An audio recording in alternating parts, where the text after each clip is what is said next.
I'm John Wilson. Welcome to Owned and Operated. Twice a week, we talk about home service businesses. And if you're a home service entrepreneur, then this is going to be the show for you. We talk about our own business in residential plumbing, HVAC, and electric. And we also talk about business models that we just find interesting. Let's get into it.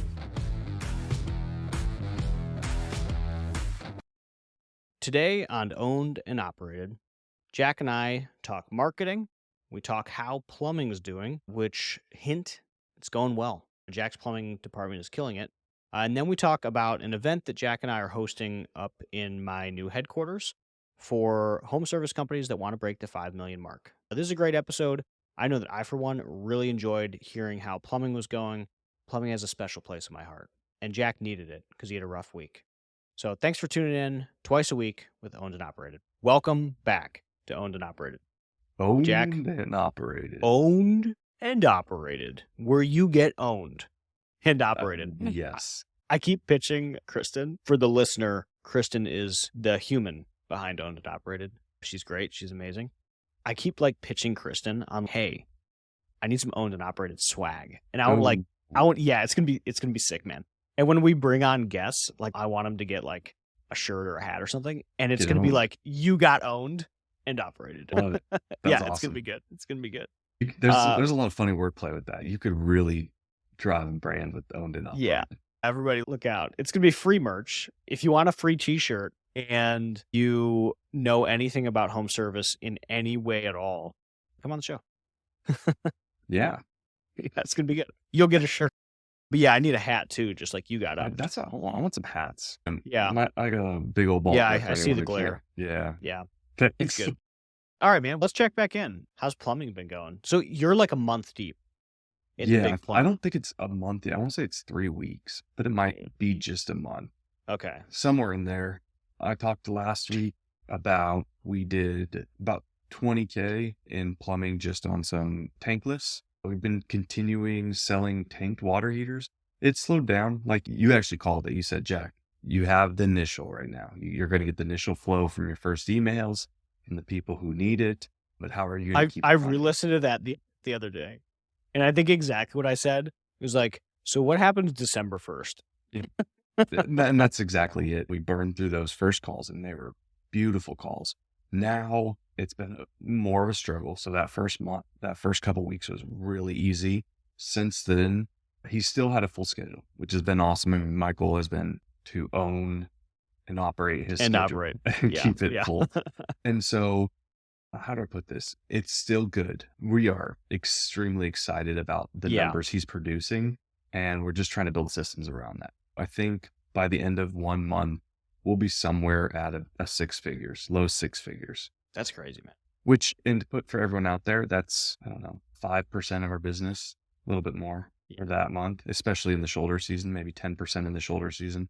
Well, 10% of our business on the year, but for the shoulder season, it's great. It's about 50% of our business. Yeah. So no, that's awesome. We are really excited about that. You're going to full pivot to plumbing. Man. This is my prediction. You just lost all these guys. Now you're just let's go do some drains. Hey, drains are legit. We've done a few drains so far. The guy's great too. I don't know how you pay your plumbers. I don't know if I really want to talk about this, but I'm going to anyway, because we're completely out in the open. We just do 20% commission. Yeah, we don't do that, but I think that works. Yeah. And it was a big risk for him. And that's why I talk so much about, hey, I just want to keep his schedule full. So I keep his schedule full. It's on him, right? Anything he makes, great. If he needs to make, obviously you need the ROI on gas and insurance and everything, but it's really low overhead for us. He either produces or plumbing's a failure and we shut it down, give his van to an HVAC guy. Yeah. I think plumbing can never fail. Yeah. I've learned that. The number one rule with plumbing. Even if it's just sinks or toilets. Well, I think that's the beautiful thing with plumbing, right? And electric. Tossing that over to Nashville. If you pick it up, if you like it, don't if you don't. You can run a good 1 to 3 man shop in plumbing and electric. And HVAC, you just can't. You just need more. You need the service guys. You need the comfort advisor. You need the installer. And obviously, you are doing way better at HVAC than we were when we had your team size. Way better. We are just getting HVAC figured out. and it's 4.5 million of revenue for us. And we're just like, we might have this, but HVAC definitely, it gets a lot better with scale, but it was really tough when it was small. Now it's like, okay, like in the last 6 months, yeah, I've been pretty public with my distaste for HVAC. Hmm. You have actually. I Yeah, specifically remember that earlier. very public about it. But no, the last 6 months, like, I'm like, okay, I get it. Like 12 grand a day per crew? Really? So Hmm. yeah, that's sick. But I think it's harder to get. Like you said, when it comes down to it, plumbing has been very easy if you give him the calls because he's an installer slash salesperson slash tech. Hmm.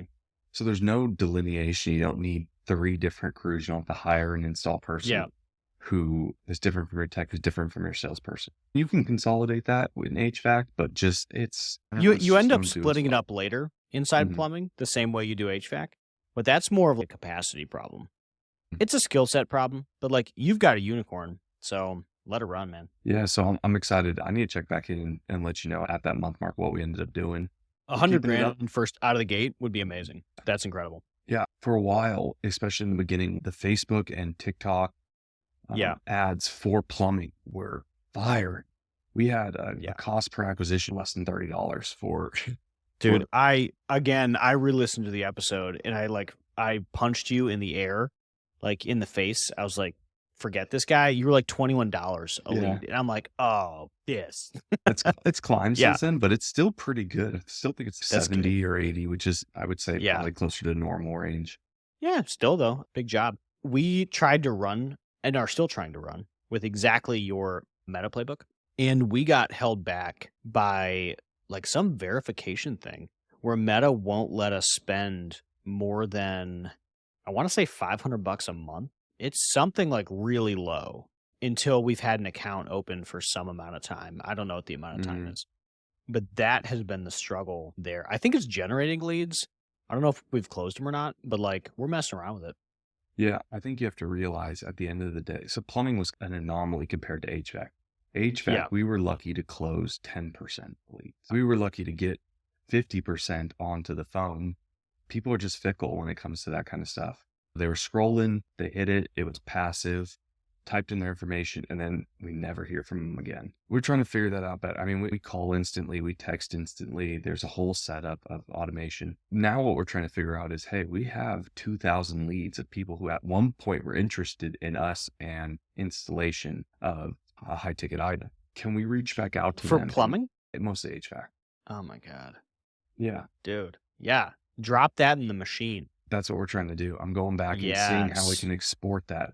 Because even if we don't get them from, Yep. they had some other company install a Sure. unit or whatever, we can still come back and hit them with, hey, we'd love to still learn your business, blah, blah, Yeah. blah, and see if we'd still turn that around and, Yeah. have some cheap, we've already paid for it. So why not? 100%. I think you and I talked about this last week. How Yeah. we're starting to think about lists differently than we have. I'm sure there's other people thinking about it this way. I don't think I'm like creative or anything, but we're just starting to think of like total accumulated list as that being a guiding metric for what we can drop into the machine.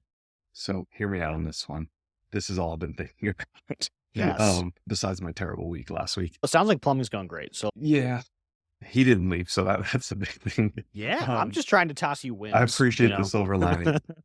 Okay, so you're thinking about starting some kind of community to build the list or starting a newspaper to build the list. What if, Oh, by the way, we are doing that. okay, Was that last week we talked about that? 2 weeks ago, Dude, yeah, we did it. that's Like, awesome. it's sick. We got the groundwork set up, and then our marketing team, we just brought on 2 more people. So we're bringing on like a full-time photo Scale videographer. is so beautiful. It's so good, dude. It's so That's, good. But so yeah, full-time video, photo, helping us scale GMB, like design. There's a bunch of stuff inside that role, but we're going to be blowing up our video. So like the mhm, meta constraint is a real problem. But we're pumped. Like new videos, new photos all over everything, all the time, everywhere. That's going to be sick. yeah. So we built the groundwork, and then the 2 new people coming in, their role is basically to take it from where we have it, where we've now retargeted who we want. We have 2 distinct go-to-markets. that we're gonna be giving a Uh-huh. shot. We designed the brand, we designed, like, how we're making it look because it's not gonna look like our brand, and we figured out what we think is gonna be pretty attractive. It's gonna be really interesting. That's gonna be fun. We did that, like, Friday. Like, I think you and I talked about it Wednesday, and, like, we were done on Friday Boom. and, like, just waiting for basically a person to start, Mhm. to run with it. It's We're gonna aiming for 100,000 contacts inside that business in a Oh year. my gosh, that'll be so neat. Yeah, that's exciting. So what I was chewing on though the other day, to take a step back, was rather than building something that then you go out and collect lists of emails, right? Yeah, There's people in your community that already have those lists of homeowners that you want. Real yeah, estate agents, or what got me thinking of it as I saw this history. I read how businesses started and, business nerd. And so I was looking at how Allstate started on the back of Sears, right? And now Sears, the company, is gone, right? Practically doesn't exist for all intents and purposes. But Allstate is this multi-billion-dollar giant, yeah, and it started as the Sears tire, like a conglomerate of Sears in their catalog as a tire company, and then turned into insurance, and then it was in all of their stores. And so it was built on the back of another company.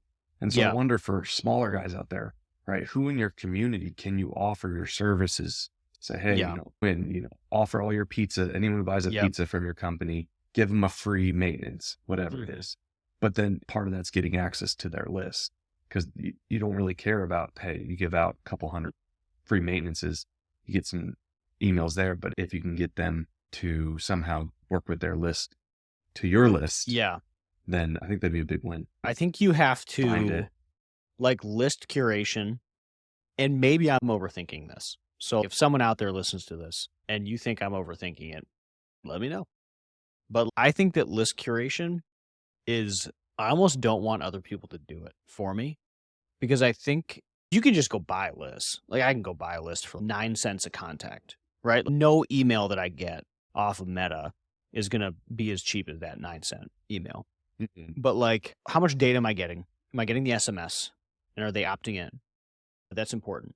Very And important. then, like, the way we're thinking about other lists is, how do we compare home age to home value to household income to population on that street? And all of that is US Census data. Like, this isn't me reinventing the wheel. Like, you can go on US Census and get Yeah. that information. And I think that hour of effort is worth more than someone else's curated list. Because what I think is a good list is 15-year-old homes. I would love 15-year-old homes. Water heater's about to die, furnace is about to die, roof's about to die. They're about to go into the most maintenance heavy 5 years of their life in a 15-year-old home. And I want to be the guy. Yeah, we So, like, talked how about do I do that? geofencing that. 100%.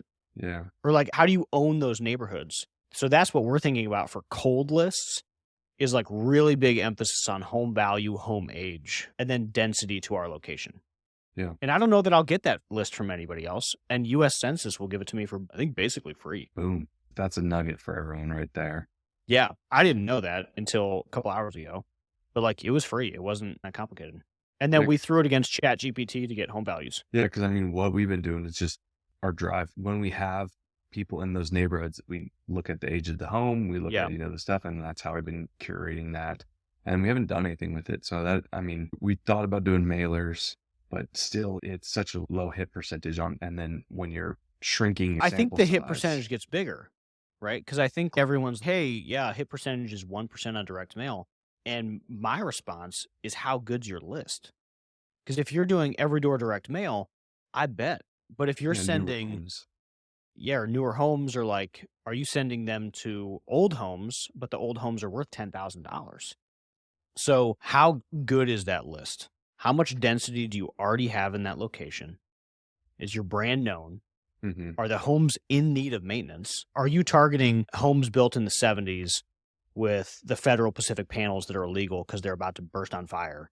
Is that who you're targeting for panel replacements with panel promotions? I bet your hits rate is going to be higher than, I'm going to blanket this zip code with a tune up. Yeah. I think you can geofence that though with like Google ads or Facebook ads. I'm pretty sure that, No, you there's can. Yeah, you people. could retarget it through Yeah, those and too. so I think that's the way, is you just spam them, and then once they see that, Yeah. versus mailer. I'm not a big mailer fan. It's never worked for me. So we're doing both. I think the real ticket is like, how do you do all of it? Like, why would one be enough? So we're working on density right now. So there's a couple communities that we really want to be more involved in. They're close. They have the attributes that we like. They have the home age we like. Household income can afford us. So what we want is more work there.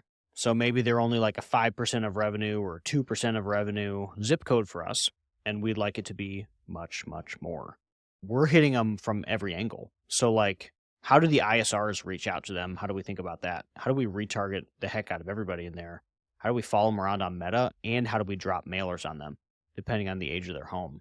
I don't think it's one or the other, but like this is an active experiment where like we're going to watch over, we think revenue should change weekly and raise weekly. Okay, we opened up a new Google My Business in this town that we don't do much work in. Mhm. Then we started sending mailers. Then we started retargeting. Then we started dropping YouTube ads. Then we started calling. Yeah. Can this become a $300,000 a month zip code for us? So that's what we're trying to do now. We'll see what happens. Yeah. No, that's neat. I wish we could do that. Rich did it when he was your size. I'm trying to think, I'm calculating out because mailers aren't that much. You could probably do mailers. We could probably continue with advertising. I was thinking about YouTube. That's pretty good. I haven't really chewed on that too much. Sure they We're know adding about like a you. full-time video guy. Yeah. So for us, like anything video is suddenly like, how do we own it better than anybody else? When we're in those neighborhoods, we make sure, have you heard of box nines, door No. hangers? The Okay. idea, Yeah. the idea with the box nine is, and I'm asking you personally, do you know your neighbor 3 doors down to the left? No, but I just moved. Oh, hold on. Do you know your neighbor next door? No. So the idea is you pick the house you're in, right? You do a good job. Who are they most likely to talk to? The 2 neighbors to the right and the left, and then the 3 neighbors across the street. So 1, 2, 3, 4, 5, 6. I don't know why I call it box 9. Box 6, maybe. Maybe the Maybe- 3 behind you. Yeah. And so the idea is that you know the neighbors closest to you. So when you're putting door hangers, you door hangers left, right, and the 3 across the street. Yeah. For the highest hit rate and the highest kind of, referral rate of good neighbors. We just started that. I'm real excited to see how that goes. Yeah, I think that's sick. But Rich did this when he was like a million something, and it was the same Mhm. thing. He just started testing it, and it wasn't that complicated. He was like, okay, I want more in this zip code, so I'm going to focus on this zip code. And it's easy to track on Service Titan's like map thing.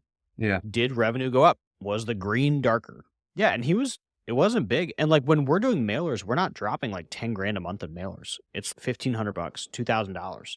These are tight. And it's because the list is tight. So this is back to like list formation. We're curating tight lists that we feel like will convert higher than average. If I was just blanketing a zip code, I would both spend more and convert less. But we're saying, okay, we want this age home, this house value, this household income, these other characteristics that we retarget.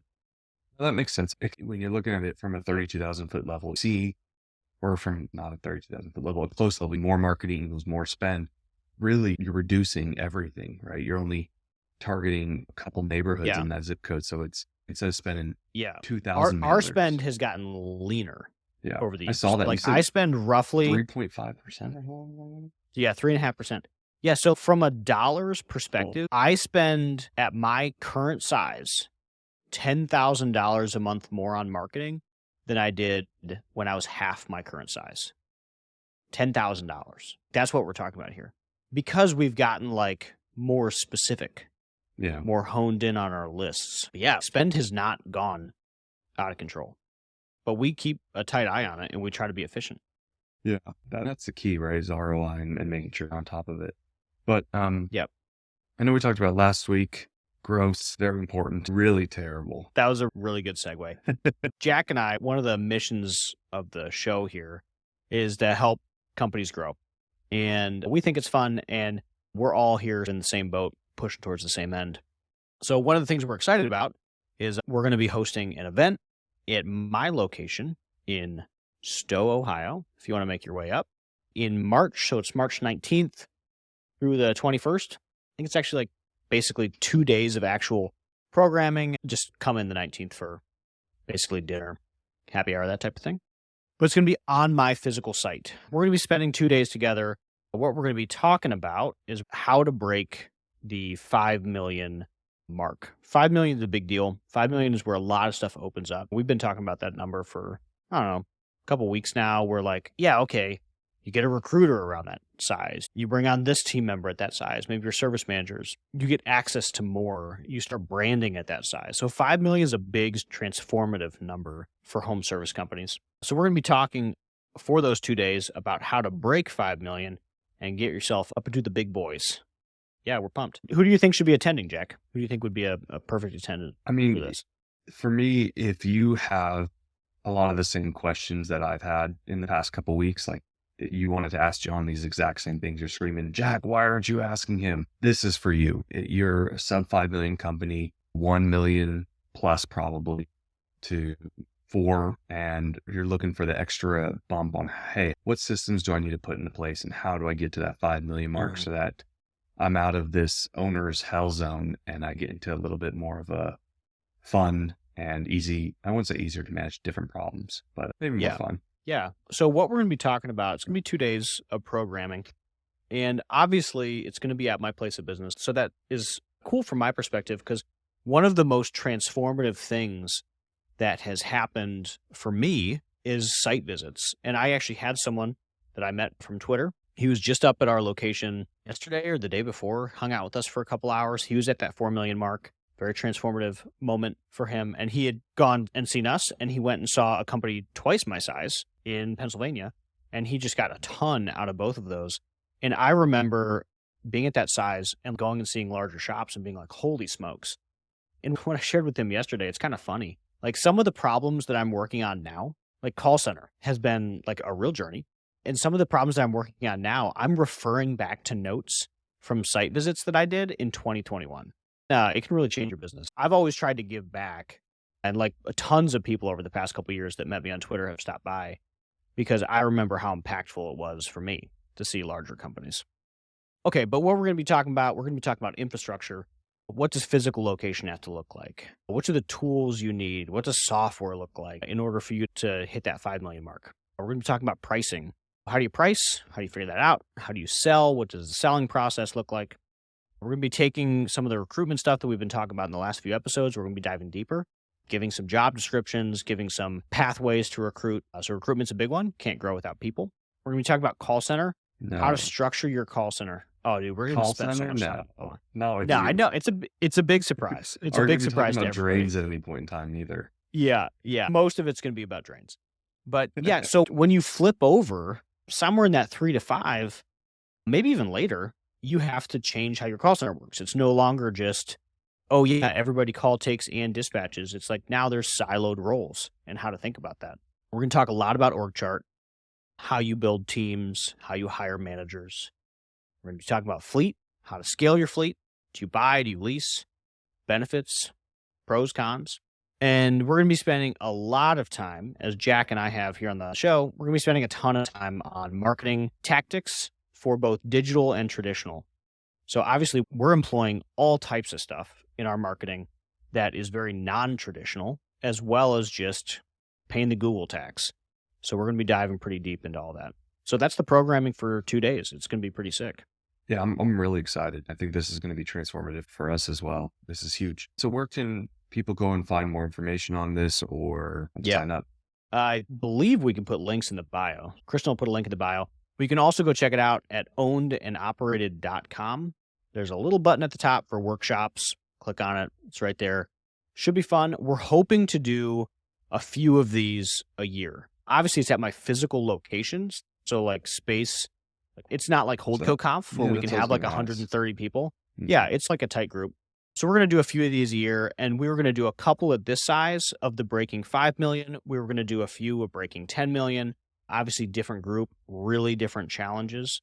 And then if there's enough people, maybe a breaking 15. I think this is fun. I know that I'm going to get a ton out of it, and I don't know, I'm just excited to help people and excited for it to be a good time. Yeah. And so what size are we looking at for this? Where are we expecting it to be? Just 'cause I want people to understand. Yeah, we're probably going to cap it like a little over 30 people. So that's about the size that would comfortably fit inside our training room, and everyone would get the most value. 30 is the size that really, if you have questions, if you have specifics, you can sit there, Yeah. we can You, workshop. you can Yeah, still we dive can in. dive Yeah. really deep into some of these topics that we dive deep on every week. And versus Yeah. I think there's a space for this right now versus there's a lot of big events in like Yeah. S&P and all this kind of stuff. Those are great and all, but there's no real opportunity to sit down and ask. We're going to be deep diving Yeah. with my team in my building, like into the nooks and crannies of how things work. And yeah, I definitely don't think you could do that with a larger group. Yeah. And that's where a lot of the important meat comes out as well, right? Generalistically, you could read a Twitter post and say, hey, this is how you do something. But to really get into the depths of why and how to implement, what are the problems, how are we Yep. going to overcome those, that's what we're going to focus on to really get us, all of you, to the 5 million and above mark. Heck yeah. No, it's going to be a lot of fun. And it'll be fun. Maybe we'll It's have just some gonna be merch by fun. then too. Yeah, I got to hand out some like shirts. You got owned. You got operated. I don't know. I don't That has know. to go back to the drawing board. Yeah, yeah. We'll workshop that one. All right. Well, thanks for tuning in. If you want to hear more about the workshop, ownedandoperated.com. Go to workshops. There's going to be some information. You can read the programming. You can read the schedule. It's good stuff on there. And if you have any suggestions for future episodes, you can reach us on Twitter. I'm at Wilson Companies. And at the HVAC Jack. Thanks for tuning in. Come back next week. Thanks for tuning in to Owned and Operated, the podcast for home service entrepreneurs. If you enjoyed today's episode, please hit the like button and subscribe to the podcast. If you have any questions or topics you'd like us to cover, feel free to reach out. You can find me on Twitter at Wilson Companies. I'll see you next time.